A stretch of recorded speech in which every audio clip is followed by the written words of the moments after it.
Bugün Mehmet'le buluştuk. Bizim bir sürü planlarımız var. Mehmet kafasını vurdu. Onun ağzı burnu kanıyor. Mehmet'e selpak verdim. Yüzünü siliyor. Mehmet'in burnuna pansuman yaptık. Yavruya bak be.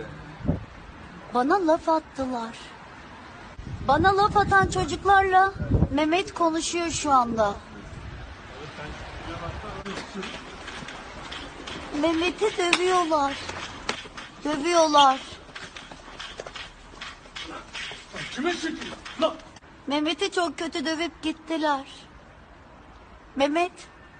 Mehmet konuşmuyor. Mehmet öldü.